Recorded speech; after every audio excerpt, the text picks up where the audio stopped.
Chung, I'm back. I see. Well, I'm just... Who is this Big G? I guess I should start at the beginning. Big G was one of them. I've never forgotten. But recently, after one such visit, I can't help but wonder, did I disturb him some? Perhaps. How would I ever come to terms with my childhood friend becoming an evil spirit? That's why he joined Wangsheng Funeral Parlor. In place of a salary, I'm helping him deal with this matter. And in fact, what Meng has said is entirely plausible. Spirits on occasion do find a way into our world. But as for evil spirits, I think you're scaring yourself. Even I have only encountered malevolent forces a handful of times. But are you sure there's no danger? You see what I mean? Look at the state of him. If we can't find those people we found today were also Meng's childhood friends. I thought there was a good chance Big G might have hidden among them. But here we are, empty-handed. Wuwang Hill, childhood friends? Seems like we're out of leads. Sorry, excuse me. Is this Wangsheng Funeral Parlor? My name's Luo Chung. I've had this... Some of my friends and I went to Wuwang Hill the other day on a dare. After I returned home, I fell ill. I've been having recurring... I think that it's a... Say no more. There's no doubt it's a demonic curse, all right. And You believe so too? That it's just like they say in the tales of old. And if the curse isn't lifted, it will burn through the body, laying waste to The symptoms I'm having are just like the... Wuwang Hill? Hold your horses, both of you. Isn't that exactly what Wangsheng Funeral Parlor specializes in demonic stuff like this, right? Help me! I beg you! I'm too young to die! All right. Don't panic.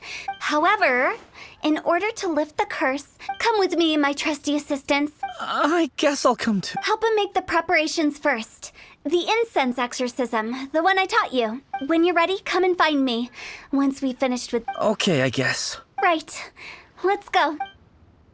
The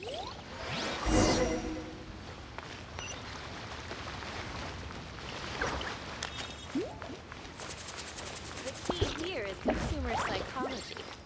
Take a look around.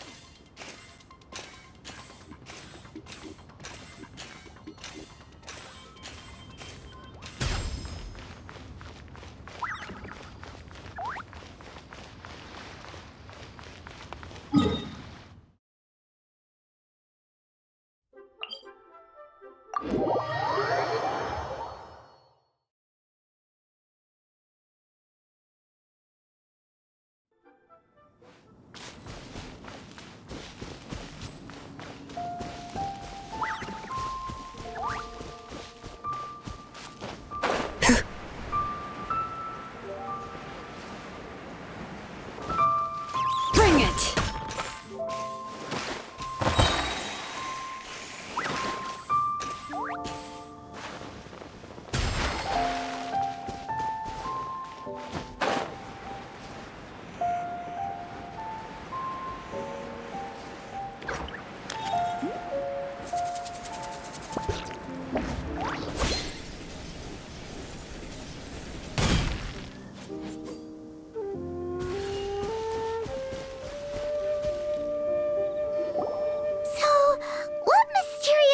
No ritual at all. We just need to kill some time. Wait, you didn't take all that vengeful god's curse stuff seriously, did you? They were eradicated ages ago. You saw those two. One thinks he's been cursed, and the other one believes his friends turned into an evil spirit. It's hard to reason with them. Now you see why I believe that ordinary folks should be kept in the dark. I've seen too many people lose their senses on account of things like this. If you want to calm them down, and the best way to do that is to make a great show of destroying the boogeyman they believe in before their very eyes. Sounds like that might work. If you were trying to cheer up a 3-year-old. Why would you ask that? Paimon just wants to know why we can't tell... Because you can't guarantee that telling an ignorant person the truth will improve the situation. What I can do is pretend to pull back anyone who believes their time is nigh. But since the curse is imaginary, our fix will also be make-believe. Makes sense. But do you know the history of the Yaksha? They once fought against the ancient gods. They fought brilliantly in a battle that engulfed the whole world in darkness. Although the gods were defeated in the end, their resentment persevered. That resentment turned into a pestilence spreading amongst the ordinary folk. Hysteric people mistook it for the curse of the gods. The plague took the lives of many, which only furthered its spread, as the dead were a breeding ground for the disease. Then someone discovered how to prevent it from spreading, purify the air, and burn the bodies of the deceased. The pioneers of these practices were, you guessed it, the founders of the Wangsheng Funeral Parlor. Paimon didn't see that coming. Really? Yes. Anyway, it took many years, but eventually the plague... We've dealt with similar phenomena multiple times throughout the ages. Each time we successfully restored the balance between life and death. To sum it up, we are gatekeepers, guarding the border for the sake of both the living and the dead. So when I say this curse is just a figment of the imagination, I say it with more certainty than most. But I also can't really go telling people that the ancient plagues were real, or it would incite panic. Anyway, let's wait a bit more and get ready for the show. This ley line monolith will make for a really great prop. Ah, you're finally here! Now, look here.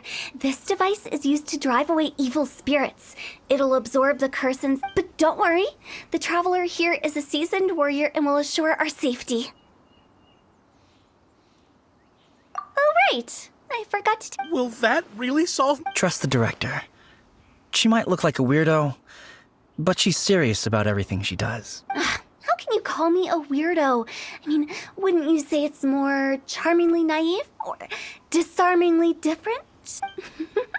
All right, let's get down to business.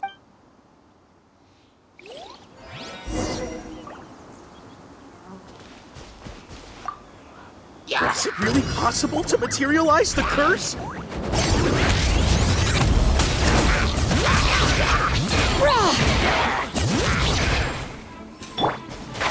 Can't see? I hear everything. Wind strike.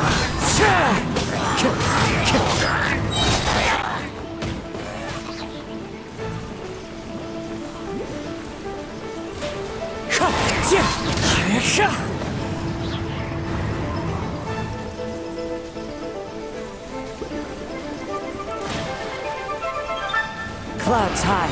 The birds call. Wind strider.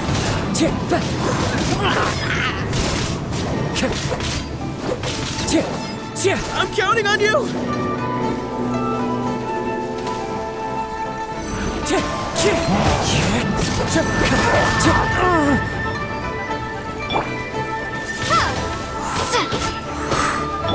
One with the forest.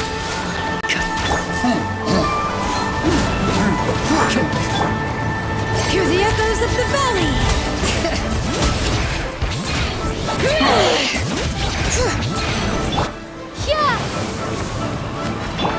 And Shroud! Let's nip that in the bud.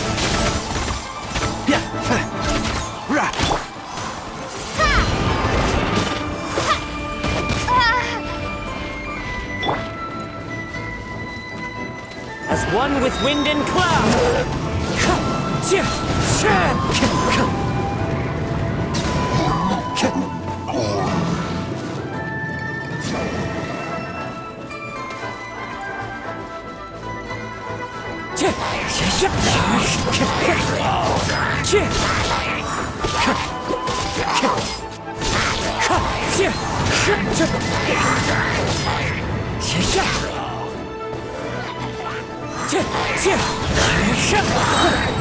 Clouds high. The birds call. How are you feeling? Did the curse leave your body? Yes, I feel more invigorated than ever before. I'm cured. I can't express how grateful I am for your and the Traveler's help. If it had... Great. In which case, I guess now I can tell you. You've been pranked! This exorcism device, people like you wouldn't recognize it, but it's just an old ley line monolith deceptively effective at attracting monsters. And those were real monsters, not a manifestation of your curse. So riddle me this. If I didn't do anything to lift the curse, then what's the cause of your sudden recovery? The curse wasn't real? Then why was I... Well, you caught a cold, ate something bad, or just scared yourself sick. It's anyone's guess, but I'm leaning towards the last option. Wouldn't be the first time in my career. How unexpected. I also didn't expect that.